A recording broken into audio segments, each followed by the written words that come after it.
갑자기 믿을 수 없는 일이 벌어졌습니다. 일본에 오래 살았던 미국 여성이 한국 사람들의 핸드폰을 보고 깜짝 놀라고 말았는데요. 과연 그녀는 무엇을 보고 이렇게 기겁을 했는지 오늘의 사연 시작합니다. 사연 시작 전 구독과 좋아요는 영상 제작에 큰 힘이 됩니다. 안녕하세요. 저는 글로벌 비즈니스 컨설팅 기업에서 국제기업 컨설턴트로 일하고 있는 에밀리입니다. 저는 35세의 미국 출신으로 업무 효율성을 연구하는 전문가로서 전 세계 기업들을 돌아다니며 비효율적인 시스템을 개선하는 일을 하고 있습니다. 제 일은 단순히 회사 구조를 바꾸는 것이 아니라 사람들의 업무 방식과 사고방식까지 바꿔야 하는 복잡한 작업이죠.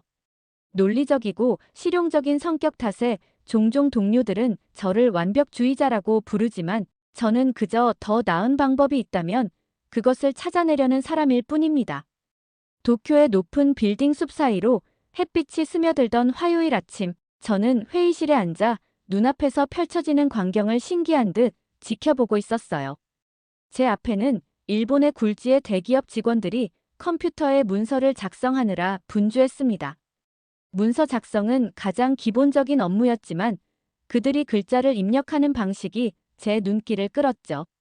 저는 사무실의 벽에 걸린 시계를 바라보며 눈썹을 치켜 올렸습니다. 회의 시작까지 아직 30분이나 남았는데 벌써 모두가 헐떡이며 문서를 작성하는 모습이 의아했어요. 저는 목을 길게 빼고 옆자리 직원의 모니터를 유심히 들여다봤습니다. 그 직원은 키보드를 두드린 후 화면에 뜨는 여러 후보 중에서 원하는 한자를 선택하기 위해 매번 마우스를 움직이고 있었어요. 일련의 과정이 매우 번거로워 보였고 그가 입력하는 모든 단어마다 이런 과정을 반복하는 것이 눈에 띄었죠. 비효율적인 시스템을 보면 본능적으로 불편함을 느끼는 저로서는 몸이 근질근질해지는 느낌이었습니다. 어라, 그냥 원하는 글자를 바로 입력하면 되는 거 아닌가요? 저는 순간적으로 의문이 들어 옆자리 직원에게 물었어요. 그는 화면에서 눈을 떼지 않은 채 대답했습니다. 일단 발음을 입력하고 한자를 선택해야 합니다. 일본어는 그런 시스템이에요. 저는 그의 설명을 들으며 눈을 크게 떴죠. 컴퓨터 작업에서 그런 추가 단계가 필요하다니 놀라웠습니다. 한 글자를 입력하는데도 여러 번의 클릭이 필요하다니 전체 문서를 작성하려면 얼마나 많은 시간이 추가로 필요할까요? 저는 그들의 작업 과정을 더 자세히 관찰하기로 했어요. 회의실 안은 키보드 소리와 마우스 클릭 소리로 가득 찼습니다. 한 여성 직원이 무언가를 열심히 타이핑하다가 갑자기 한숨을 내쉬었어요. 아, 이게 아닌데 그녀는 방금 입력한 내용을 전부 지우고 다시 처음부터 시작했습니다. 저는 그녀가 한자 선택 과정에서 실수를 했다는 것을 짐작할 수 있었죠. 다른 직원도 비슷한 문제를 겪고 있었습니다. 그는 화면에 뜬 수십 개의 한자 후보 중에서 원하는 것을 찾지 못해 당황하는 모습이었어요. 그의 이마에는 식은땀이 맺혔고 초조함이 역력했죠. 이런 상황이 계속되자 저는 더 이상 참을 수 없었습니다.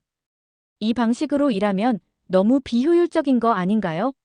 시간이 많이 낭비되는 것 같은데요. 저는 조심스럽게 물었어요. 제 말에 회의실의 직원들은 잠시 작업을 멈추고 서로를 바라봤습니다. 그들의 표정에서 체념이 느껴졌죠. 이게 일본어 시스템이니까 어쩔 수 없습니다. 우리는 이렇게 일하는데 익숙해져 있어요. 그들의 대답을 들으며 저는 이상한 기분이 들었습니다. 익숙해졌다는 이유로 비효율적인 시스템을 그대로 받아들이는 것이 납득되지 않았어요. 저는 노트북을 열어 메모를 시작했죠. 이 회사의 업무 효율성을 개선하기 위해서는 문서 작성 방식부터 손봐야 할 것 같았습니다. 회의가 시작되었고 저는 그들의 업무 방식에 대한 의문을 잠시 접어두었지만 머릿속에서는 계속해서 더 나은 방법이 없을지 고민했어요. 이것이 일본에서의 첫 번째 관찰이었고 앞으로 제가 경험하게 될 흥미로운 문화적 차이의 시작에 불과했습니다. 회의가 끝난 후 저는 일본 회사의 사무실을 둘러보며 그들의 작업 환경을 더 자세히 관찰했습니다. 모든 직원이 같은 문제를 겪고 있었어요. 한자 입력 시스템은 마치 숨겨진 장애물 코스 같았죠. 한 직원이 이메일을 작성하고 있었는데 간단한 내용임에도 불구하고 무려 15분이나 소요되는 모습을 지켜보았습니다.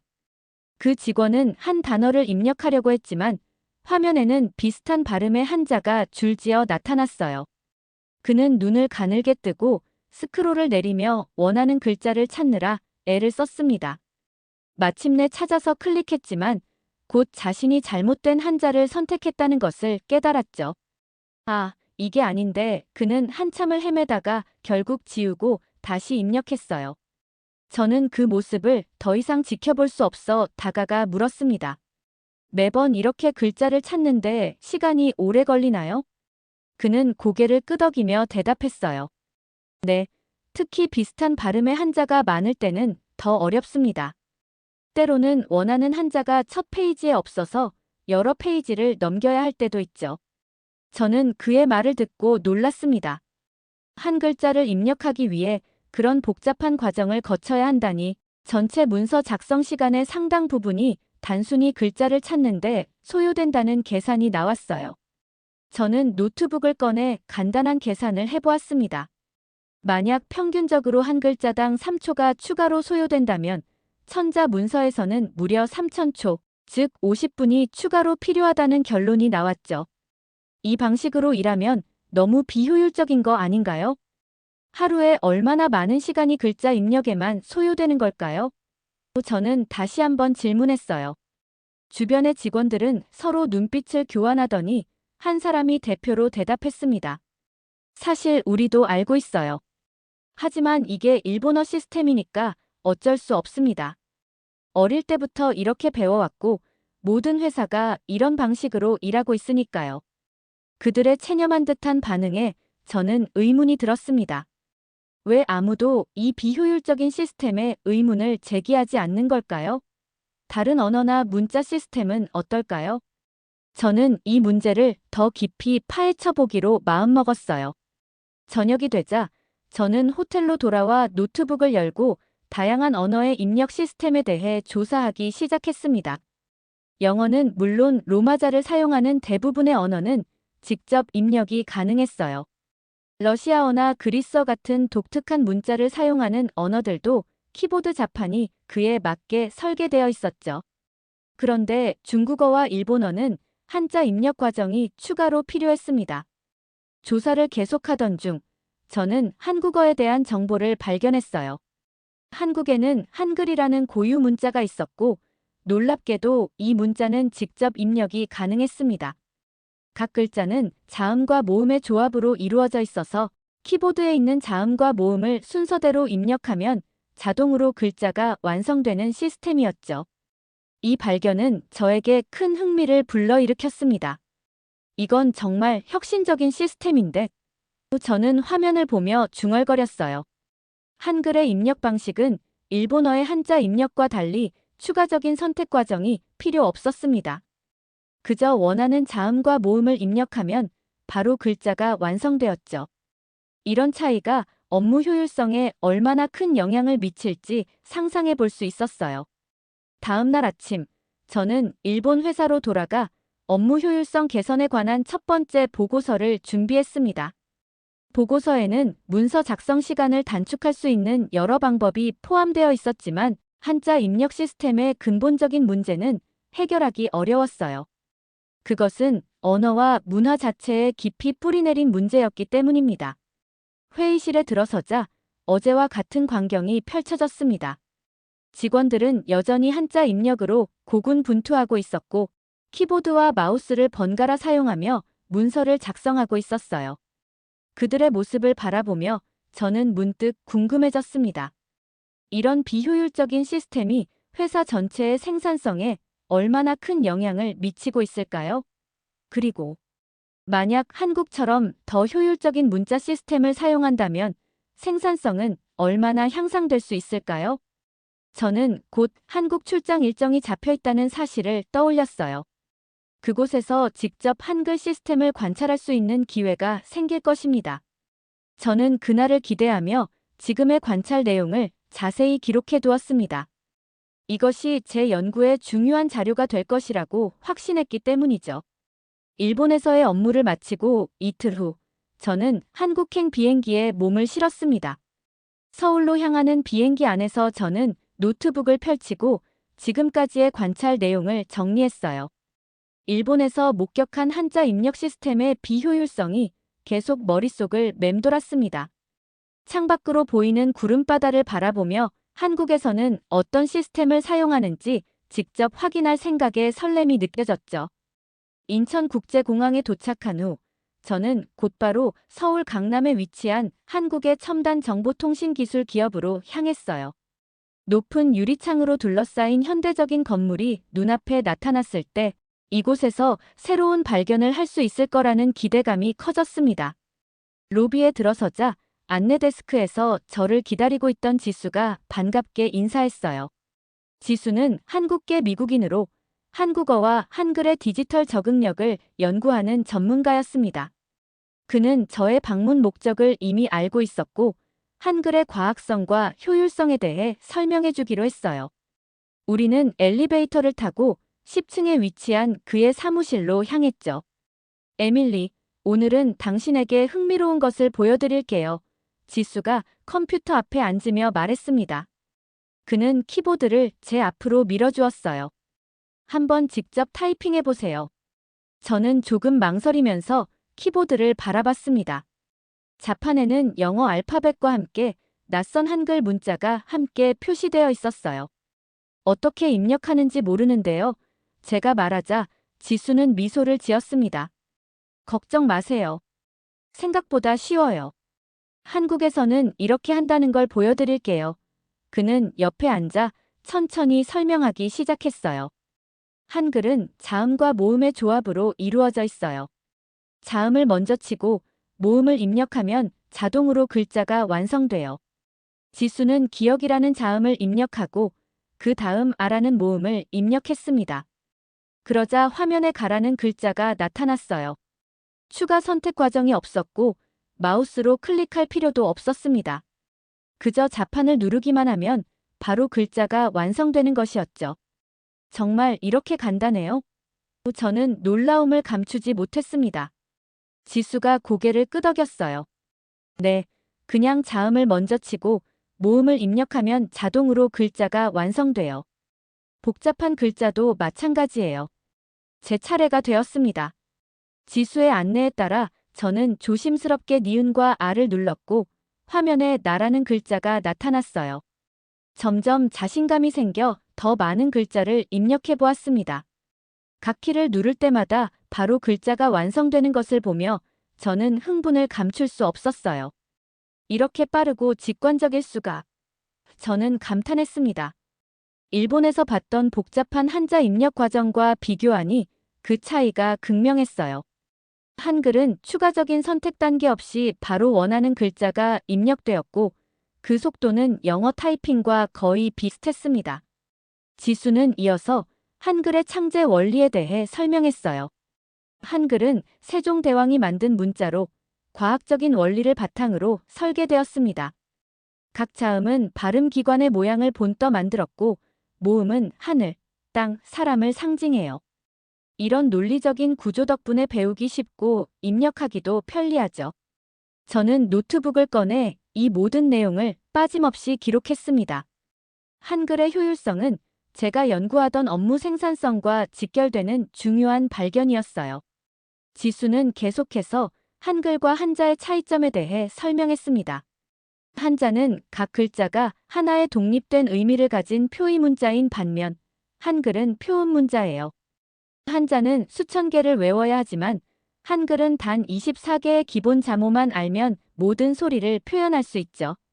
지수의 설명을 들으며 저는 점점 더 한글의 우수성에 감탄했어요. 그는 컴퓨터 화면을 통해 다양한 문서 작업 예시를 보여주었고 한글로 작업할 때와 한자로 작업할 때의 시간 차이를 그래프로 제시했습니다. 데이터에 따르면 한글 입력은 한자 입력보다 평균 30%에서 50%까지 시간이 절약되는 것으로 나타났어요. 이건 단순한 입력 시간의 차이를 넘어서 업무 전체의 효율성과 직결되는 문제예요. 문서 작업이 많은 현대 사무 환경에서 이 차이는 엄청난 생산성 격차를 만들어낼 수 있습니다. 지수가 진지한 표정으로 말했어요.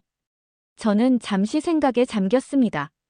만약 일본 기업들이 이러한 비효율성을 인식하고 개선한다면 그들의 업무 성과는 얼마나 향상될 수 있을까요? 그러나 문자 체계는 단순한 도구 이상의 의미를 가지고 있었어요. 그것은 문화와 정체성의 일부였고 수천 년의 역사를 담고 있었죠. 지수, 왜 일본은 한자 시스템을 계속 유지하고 있을까요? 이런 비효율성에도 불구하고요. 저는 궁금증을 참지 못하고 물었습니다. 지수는 잠시 생각하다가 대답했어요. 문화적 전통과 정체성의 문제죠. 한자는 그들의 역사와 문화를 담고 있는 중요한 유산이에요. 또한 변화를 받아들이는 데는 항상 저항이 따르기 마련이죠. 특히 오랜 시간 사용해온 시스템일수록요. 그의 설명은 타당했습니다. 효율성만이 모든 것을 결정하는 요소는 아니었어요. 그럼에도 불구하고 저는 이 발견이 제 연구에 중요한 통찰을 제공했다고 느꼈습니다. 한글의 효율성은 분명 업무 생산성 향상에 기여할 수 있었고, 이는 제가 컨설턴트로서 주목해야 할 점이었죠. 지수의 사무실에서 한글에 대한 설명을 들은 후, 저는 회사 내부를 둘러보며 실제 업무 환경에서 한글 입력 시스템이 어떻게 활용되는지 살펴보았습니다. 직원들은 놀라울 정도로 빠른 속도로 문서를 작성하고 있었어요. 키보드를 누르는 손가락의 움직임과 화면에 나타나는 글자 사이에 어떤 지체도 없었습니다. 마우스를 거의 사용하지 않고도 효율적으로 작업하는 모습이 인상적이었죠. 점심시간, 지수는 저를 회사 구내식당으로 안내했어요. 우리는 식사를 하며 계속해서 한글과 한자의 차이점에 대해 이야기를 나눴습니다. 지수가 전자기기에서의 한글 사용이 한국의 정보기술 발전에 미친 영향에 대해 설명하는 동안 저는 모든 내용을 꼼꼼히 메모했어요. 이 정보는 제 연구에 큰 도움이 될 것이 분명했습니다. 한국은 세계에서 인터넷 속도가 가장 빠른 나라 중 하나이지만 기술적 인프라만이 그 이유는 아닙니다.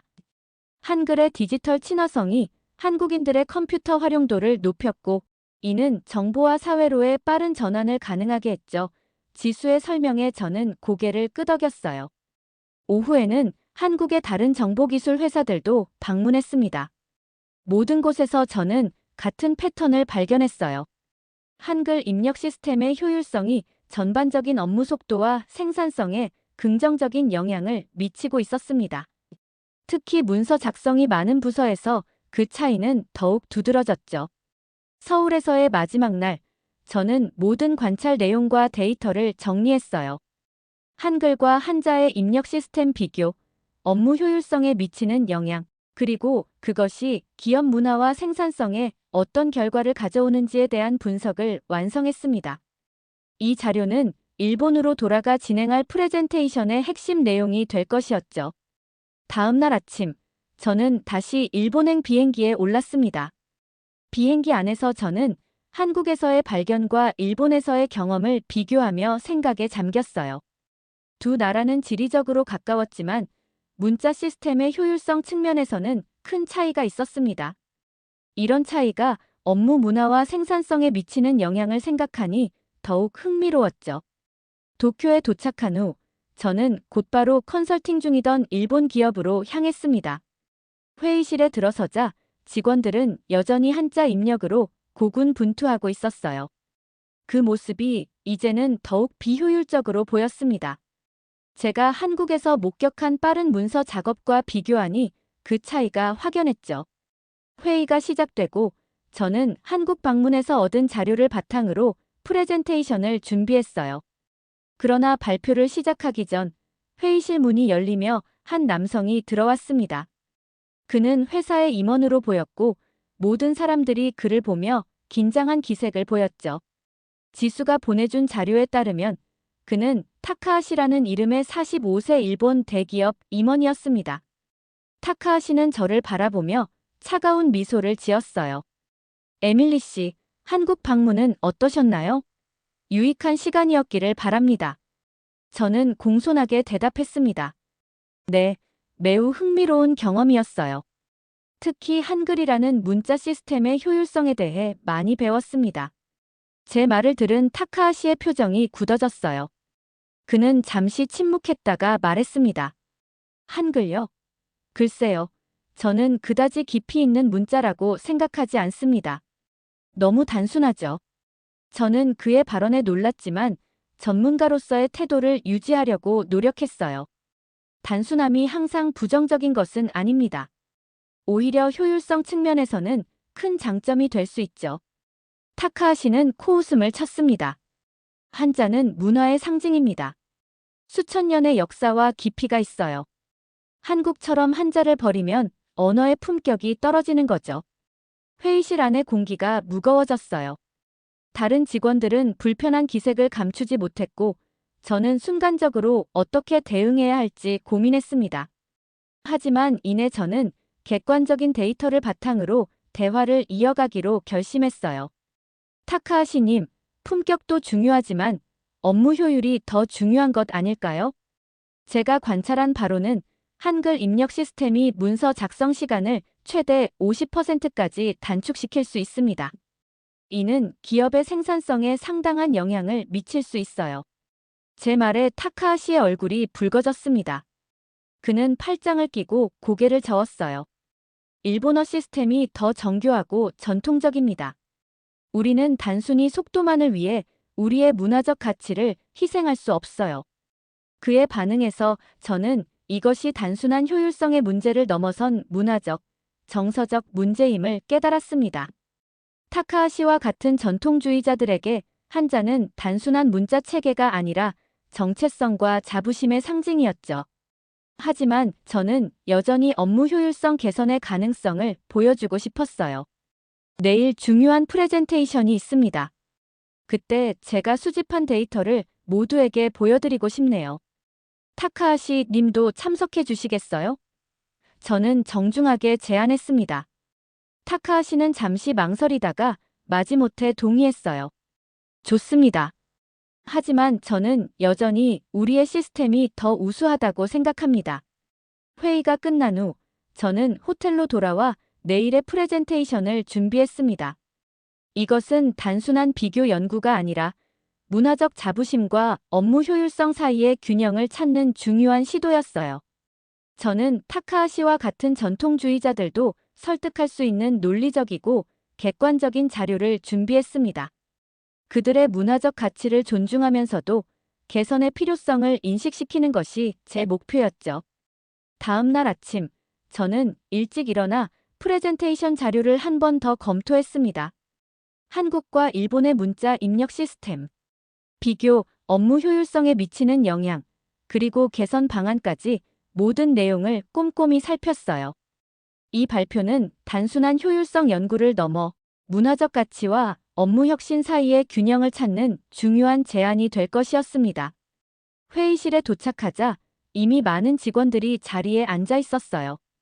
타카하시도 맨 앞줄에 앉아 팔짱을 끼고 저를 바라보고 있었습니다. 그의 표정에서 여전히 의구심이 느껴졌지만 저는 자신감을 잃지 않으려 노력했어요.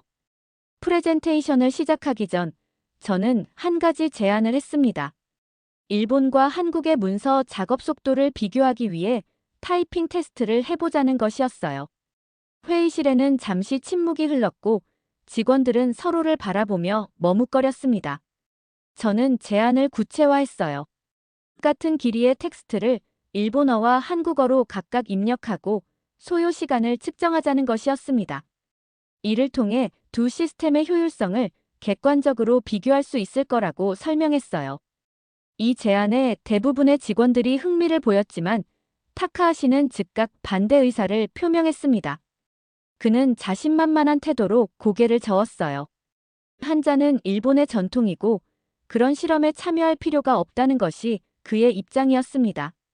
그럼에도 불구하고 몇몇 젊은 직원들이 자원해서 테스트에 참여하겠다고 나섰어요.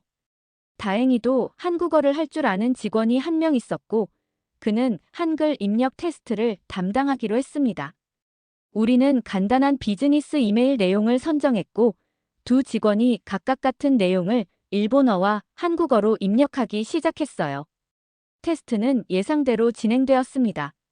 한글을 입력하는 직원은 빠른 속도로 문서를 완성해 나갔지만 일본어를 입력하는 직원은 계속해서 한자 선택 과정에서 시간을 소비했어요. 결과는 명백했습니다. 같은 길이의 문서를 작성하는데 한글 입력은 2분 30초가 소요된 반면 일본어 입력은 4분 15초가 걸렸어요. 거의 2배의 시간 차이였습니다. 이 결과에 회의실 안의 직원들은 놀란 표정을 감추지 못했어요. 타카하시만이 여전히 무표정한 얼굴로 앉아 있었습니다. 그의 눈빛에서는 불편함이 역력했지만 결과 자체를 부정할 수는 없어 보였어요. 저는 테스트 결과를 바탕으로 본격적인 프레젠테이션을 시작했습니다. 한글과 한자의 역사적 배경, 두 문자 시스템의 구조적 차이, 그리고 디지털 환경에서의 적응성에 대해 상세히 설명했어요. 특히 한글의 과학적 설계가 현대 디지털 환경에서 얼마나 효율적으로 작동하는지를 강조했습니다. 발표 중간에 저는 또 다른 흥미로운 데이터를 공유했어요. 한 조사에 따르면 문서 작업에 많은 시간을 소비하는 회사들은 평균적으로 연간 직원 1명당 100시간 이상을 단순히 문자 입력에 소비한다는 것이었습니다. 만약 더 효율적인 입력 시스템을 도입한다면 그 시간의 상당 부분을 절약할 수 있을 것이라고 제안했어요. 이 부분에서 타카하시가 손을 들고 질문했습니다. 그는 여전히 한자의 문화적 가치를 강조하며 효율성만을 위해 전통을 포기할 수 없다고 주장했어요. 저는 그의 의견을 존중하면서도 전통과 혁신이 공존할 수 있다는 점을 상기시켰습니다. 프레젠테이션이 끝나고 질의응답 시간이 되자 여러 직원들이 손을 들고 질문했어요. 대부분은 한글 시스템에 대한 호기심과 그것이 일본어에도 적용 가능한지에 대한 것이었습니다. 저는 모든 질문에 최대한 객관적이고 정확하게 답변하려고 노력했어요. 회의가 끝난 후 몇몇 젊은 직원들이 제게 다가와 더 많은 정보를 요청했습니다. 그들은 한글에 대해 더 알고 싶어 했고, 일본어 입력 시스템을 개선할 수 있는 방법이 있는지 궁금해했어요. 이런 관심은 고무적이었고, 변화의 가능성을 보여주는 신호였습니다. 하지만 타카하시는 여전히 완강한 태도를 유지했어요. 그는 프레젠테이션이 끝난 후 저에게 다가와 짧게 말했습니다. 한자는 일본 문화의 중요한 일부이며 서양 사람이 그것의 가치를 진정으로 이해하기는 어렵다는 내용이었어요. 그의 말에는 여전히 방어적인 태도가 묻어났지만 저는 그의 관점도 이해하려고 노력했습니다. 호텔로 돌아오는 길에 저는 오늘의 프레젠테이션이 어떤 변화를 가져올지 생각해 보았어요. 문화적 가치와 업무 효율성 사이의 균형을 찾는 것은 쉬운 일이 아니었습니다. 하지만 적어도 일부 직원들에게는 새로운 관점을 제공했다는 점에서 의미 있는 시도였다고 생각했어요. 다음 날은 중요한 프레젠테이션이 예정되어 있었습니다. 회사의 고위 경영진과 주요 투자자들 앞에서 진행될 이 발표는 제 컨설팅 프로젝트의 핵심 부분이었어요. 저는 이번에도 한글과 한자의 효율성 비교를 포함시킬 계획이었지만 더 넓은 맥락에서 업무 프로세스 전반의 개선 방안을 제시하고자 했습니다. 밤늦게까지 준비를 마친 후 저는 침대에 누워 내일의 발표에 대해 생각했어요. 이번 발표가 성공적으로 이루어진다면 일본 기업의 업무 문화에 작은 변화라도 가져올 수 있을 것이라는 희망이 있었습니다. 문화적 가치를 존중하면서도 효율성을 향상시키는 방법을 찾는 것, 그것이 제가 컨설턴트로서 추구하는 목표였어요. 프레젠테이션 당일 아침, 저는 평소보다 일찍 회사에 도착했습니다. 오늘의 발표는 제 컨설팅 프로젝트의 성패를 가르는 중요한 순간이었기에 모든 준비를 완벽하게 하고 싶었어요. 회의실에 들어서자 기술 담당 직원들이 프로젝터와 음향 시스템을 점검하고 있었습니다. 저는 노트북을 연결하고 발표 자료가 제대로 표시되는지 확인했어요. 시간이 흐르고 회의실은 점점 사람들로 채워졌습니다. 고위 경영진들이 차례로 입장했고 마지막으로 타카하시가 몇몇 임원들과 함께 들어왔어요. 그들은 앞쪽 자리에 앉았고 모든 준비가 끝났음을 알리는 신호로 회의실 문이 닫혔습니다. 발표가 시작되기 직전 갑작스러운 상황이 발생했어요. 일본 팀이 발표 자료의 마지막 수정 작업을 진행하는 과정에서 문제가 생긴 것이었습니다. 중요한 재무 데이터를 포함한 문서를 정리하던 중 한자 입력 과정에서 시간이 지연되고 있었어요. 한 직원이 급하게 저에게 다가와 상황을 설명했습니다. 문서에는 여러 개의 복잡한 한자가 포함되어 있었고 각 글자를 입력할 때마다 여러 후보 중에서 올바른 것을 선택해야 했어요. 더욱이 특정 전문 용어는 입력 시스템에서 쉽게 찾을 수 없어 직원들이 우왕좌왕하는 모습이었습니다. 시간은 계속 흘러갔고 발표 시작 시간이 점점 다가오고 있었어요. 저는 침착하게 상황을 파악한 후 지수에게 연락했습니다. 다행히도 그는 온라인으로 접속해 있었고 한국에서 원격으로 도움을 줄 수 있었어요.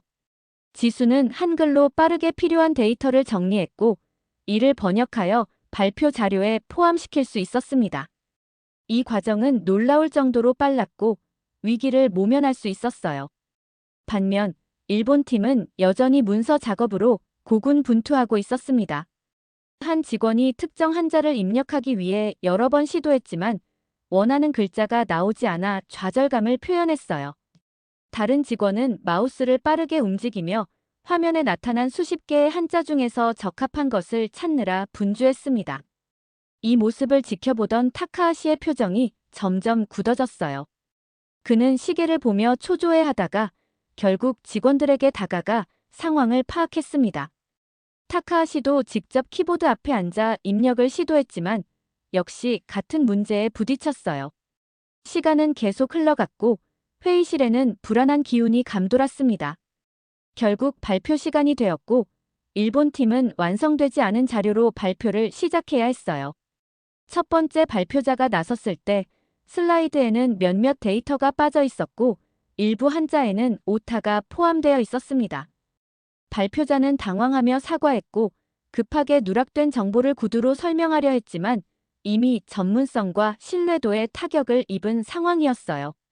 반면 제 차례가 되었을 때 저는 완벽하게 준비된 자료로 발표를 진행할 수 있었습니다.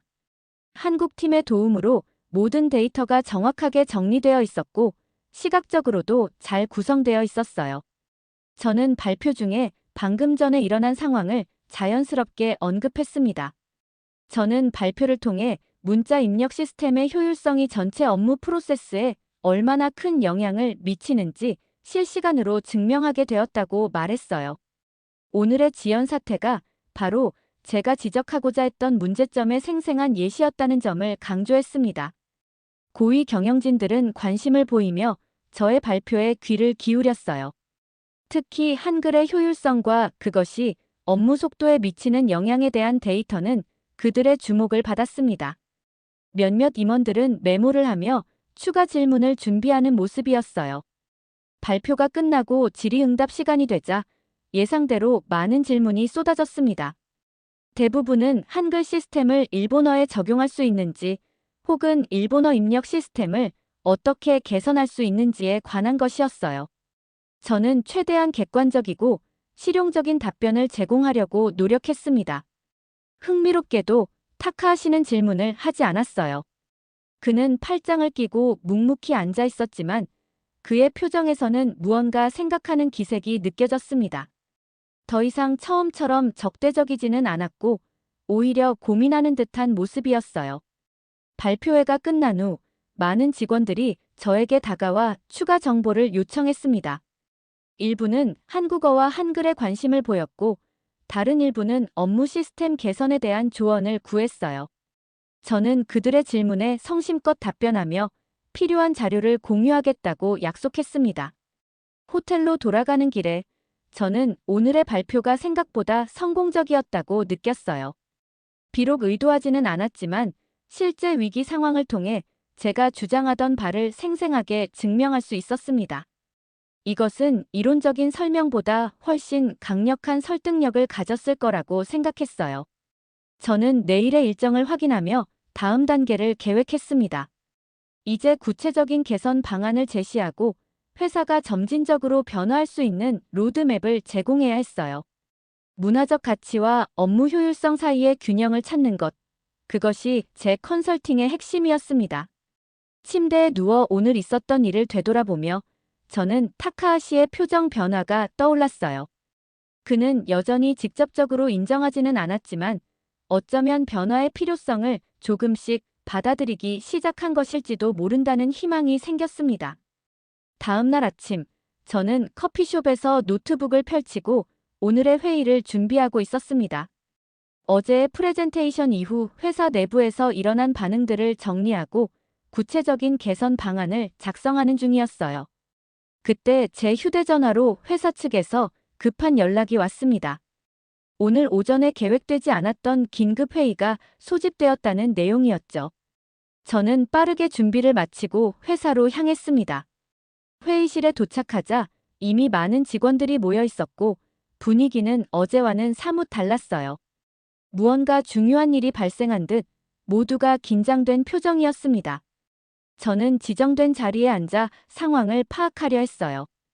회의가 시작되고 사장이 직접 나서서 설명했습니다. 어제 프레젠테이션 이후 주요 투자자들이 회사의 업무 효율성에 대해 심각한 우려를 표명했다는 것이었어요.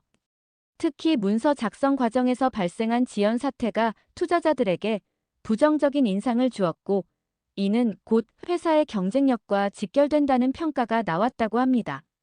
사장의 발표가 끝나고 타카하시가 자리에서 일어났어요. 그의 표정은 어제보다 훨씬 심각했고 모든 시선이 그에게 집중되었습니다. 그는 목을 가다듬고 말하기 시작했습니다. 회의실에서는 긴장감이 감돌았어요. 타카하시의 표정은 평소와 달리 당혹스러움이 역력했습니다. 그는 어제의 실수를 인정하며 말했어요. 중요한 프레젠테이션에서 문서 작업 지연으로 인해 완성도 있는 발표를 하지 못했고, 이로 인해 회사의 이미지가 손상되었다는 것이었습니다. 이어서 그는 저를 향해 고개를 돌렸어요. 제가 지적한 한자 입력 시스템의 비효율성이 실제로 업무에 지장을 주고 있다는 점을 인정할 수밖에 없다고 말했습니다.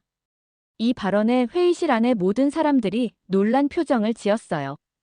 타카하시와 같은 전통주의자가 이런 인정을 하는 것은 매우 이례적인 일이었기 때문입니다. 더욱 놀라운 것은 그의 다음 발언이었어요. 타카하시는 회사의 업무 방식을 개선하기 위한 태스크포스 팀을 구성하겠다고 발표했습니다. 이 팀은 현재의 문자 입력 시스템을 포함한 다양한 업무 프로세스를 검토하고 효율성을 높일 수 있는 방안을 모색할 것이라고 했어요. 그리고 그는 저를 직접 지목했습니다. 제가 이 태스크포스 팀에 외부 컨설턴트로 참여해줄 것을 요청한 것이었어요. 저는 잠시 당황했지만 곧 정중히 수락했습니다. 이것은 제가 그들의 업무 문화에 실질적인 변화를 가져올 수 있는 좋은 기회였기 때문이죠. 회의가 진행되면서 여러 직원들이 자신들의 의견을 적극적으로 개진하기 시작했습니다. 특히 젊은 직원들은 한글 같은 효율적인 입력 시스템을 배우고 싶다는 의사를 표현했어요. 우리도 효율성을 높여야 하지 않을까라는 목소리가 회의실 곳곳에서 들려왔습니다. 타카하시는 이 모든 의견을 경청하는 모습이었어요. 그의 얼굴은 여전히 붉어져 있었지만 더 이상 방어적인 태도는 보이지 않았습니다. 오히려 변화의 필요성을 받아들이고 그 과정을 주도하려는 의지가 느껴졌어요. 회의가 끝나고 타카하시는 저를 따로 불러 이야기했습니다. 그는 여전히 한자의 문화적 가치를 중요하게 생각한다고 말했어요. 하지만 동시에 회사의 경쟁력과 효율성도 무시할 수 없다는 점을 인정했습니다. 그는 제게 두 가지 가치를 모두 존중하는 방향으로 개선 방안을 마련해달라고 요청했어요. 저는 그의 솔직한 태도에 감사를 표하고 최선을 다해 도울 것을 약속했습니다. 이것은 단순한 시스템 개선을 넘어서 문화적 가치와 업무 효율성 사이의 균형을 찾는 중요한 시도였기 때문이에요. 그날 오후, 저는 지수에게 연락해 상황을 설명했습니다. 그는 기꺼이 도움을 주겠다고 했고, 한글과 한자를 모두 활용할 수 있는 하이브리드 입력 시스템에 대한 아이디어를 제안했어요. 이 시스템은 전통적인 한자의 사용을 유지하면서도 입력 과정의 효율성을 크게 향상시킬 수 있는 방법이었습니다. 다음 날 태스크포스 팀의 첫 회의가 열렸어요. 팀은 다양한 부서의 직원들로 구성되었고 저와 지수화상 회의로 참여가 외부 전문가로 함께했습니다. 우리는 현재의 문제점을 심층적으로 분석하고 가능한 해결책을 모색했어요. 흥미롭게도 회의 도중 한 직원이 손을 들고 자신의 경험을 공유했습니다. 그는 최근 개인적으로 한국어를 공부하기 시작했다고 말했어요. 한글의 체계적인 구조와 배우기 쉬운 특성에 감탄했고 이를 업무에 활용하고 싶다는 의견을 제시했습니다. 이 발언을 시작으로 다른 직원들도 비슷한 관심을 표현하기 시작했어요. 일부는 이미 스마트폰에 한글 키보드를 설치해서 사용해 보았다고 했고 다른 일부는 한국의 디지털 문화에 대해 더 알고 싶어 했습니다. 타카하시는 이런 반응을 지켜보며 생각에 잠긴 듯 했어요. 그는 여전히 한자의 가치를 강조했지만 동시에 직원들의 의견을 존중하는 모습을 보였습니다. 그의 태도는 분명 변화하고 있었어요. 회의가 끝난 후 저는 호텔로 돌아와 오늘의 성과를 정리했습니다. 비록 작은 시작이었지만 중요한 변화의 씨앗이 뿌려진 것 같은 느낌이었어요. 문화적 가치를 존중하면서도 효율성을 추구하는 균형 잡힌 접근법이 서서히 자리 잡기 시작한 것 같았습니다. 저는 창밖을 바라보며 내일의 계획을 생각했어요. 이제 구체적인 실행 방안을 마련하고 직원들이 새로운 시스템에 적응할 수 있도록 도와야 했습니다. 그것은 쉬운 일이 아니겠지만 오늘의 진전을 보면 충분히 가능성이 있다고 느꼈습니다. 한 달이 지난 어느 날 아침, 저는 마지막 보고서를 작성하기 위해 도쿄 사무실에 앉아 있었습니다. 지난 몇 주간 태스크포스 팀과 함께 일하며 많은 변화를 이끌어냈어요. 처음에는 작은 시도에서 시작했지만 점차 회사 전체로 확산되는 변화의 물결을 목격할 수 있었습니다. 가장 큰 성과는 새로운 하이브리드 입력 시스템의 도입이었어요.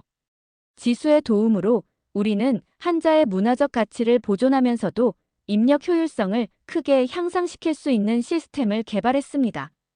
이 시스템은 자주 사용하는 한자와 표현을 자동 완성해주는 기능과 상황에 따라 한글식 입력 방식을 선택할 수 있는 옵션을 제공했어요. 직원들은 처음에는 새로운 시스템에 적응하는 데 어려움을 겪었지만 곧 그 효율성을 체감하고 적극적으로 활용하기 시작했습니다. 더 놀라운 것은 회사 내부에서 일어난 문화적 변화였어요. 많은 직원들이 자발적으로 한국어와 한글을 배우기 시작했습니다. 회사는 이를 지원하기 위해 점심시간을 활용한 언어 학습 프로그램을 개설했고 상당수의 직원들이 참여했어요. 그들은 단순히 업무 효율성을 위해서가 아니라 새로운 문화에 대한 호기심과 관심으로 이 프로그램에 참여했습니다. 오늘 아침, 저는 사무실을 둘러보며 직원들의 작업 환경을 관찰했어요. 이제 그들은 문서 작성에 훨씬 적은 시간을 소비했고 그 시간을 창의적인 작업과 전략적 사고에 활용할 수 있게 되었습니다. 생산성 지표는 지난 한 달간 15% 이상 상승했고 직원들의 만족도도 크게 향상되었어요. 사무실 한쪽에서는 몇몇 직원들이 모여 한국어로 간단한 대화를 나누고 있었습니다. 그중 한 명이 저를 발견하고 손을 흔들었어요. 그는 한 달 전까지만 해도 새로운 시스템에 가장 회의적이었던 직원 중 한 명이었지만 이제는 변화의 주도자가 되어 있었습니다. 그가 제게 다가와 속삭였어요. 저 사실 한국어 배우고 있어요. 한글이 너무 편하더라고요. 처음에는 단순히 업무 때문에 시작했지만 지금은 진심으로 재미있게 배우고 있어요. 저는 미소를 지으며 대답했습니다. 좋은 선택이에요. 한글이 얼마나 혁신적인 문자 체계인지 알게 될 거예요. 그리고 새로운 문화를 이해하는 것은 항상 가치 있는 경험이죠. 그와 잠시 대화를 나눈 후 저는 타카하시의 사무실로 향했어요. 최종 보고서를 제출하고 공식적으로 프로젝트를 마무리할 시간이었습니다. 타카하시의 사무실 문을 두드리고 들어가자 그는 컴퓨터 화면을 바라보며 무언가에 집중하고 있었어요. 제가 다가가자 그는 화면을 빠르게 바꾸었지만 저는 그가 보고 있던 것을 잠깐 엿볼 수 있었습니다. 한글 키보드 설정 방법이라는 제목의 웹페이지였어요. 타카하시는 애써 태어난 척하며 저를 맞이했습니다. 에밀리 씨, 오늘이 마지막 날이군요. 보고서는 준비되었나요? 저는 고개를 끄덕이며 준비한 파일을 그에게 건넸어요. 네, 모든 내용을 정리했습니다. 지난 한 달간의 변화와 성과, 그리고 앞으로의 권장사항까지 포함했어요. 타카하시는 파일을 받아들고 잠시 침묵했습니다. 그리고 이전과는 다른 부드러운 목소리로 말했어요. 솔직히 말하자면 처음에는 당신의 제안에 대해 매우 회의적이었습니다. 한자는 우리 문화의 중요한 일부이고 그것을 바꾸는 것은 우리의 정체성을 잃는 것처럼 느껴졌어요. 저는 그의 말에 공감한다는 표시로 고개를 끄덕였습니다. 타카하시는 계속해서 말했어요. 하지만 이제 이해합니다. 문화를 존중하면서도 발전할 수 있다는 것을요. 우리는 한자의 가치를 유지하면서도 새로운 기술과 방식을 받아들일 수 있습니다. 그의 말에서 진정성이 느껴졌어요. 타카하시는 더 이상 변화를 두려워하지 않고 오히려 그것을 받아들이고 주도하려는 의지를 보이고 있었습니다. 그는 자리에서 일어나 창가로 걸어갔어요. 에밀리 씨, 당신의 도움에 감사드립니다.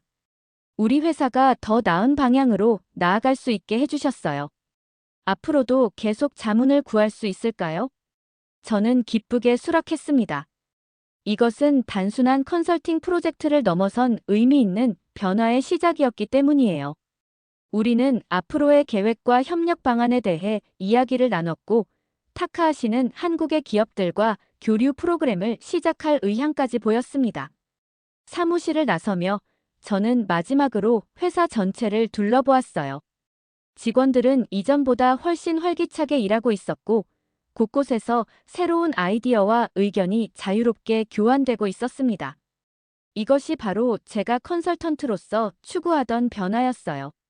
공항으로 향하는 택시 안에서 저는 창밖으로 도쿄의 풍경을 바라보며 생각에 잠겼습니다. 문화와 전통은 소중하게 보존되어야 하지만 동시에 변화와 혁신도 필요하다는 것을 다시 한번 깨달았어요. 균형을 찾는 것, 그것이 진정한 발전의 비결이라는 생각이 들었습니다.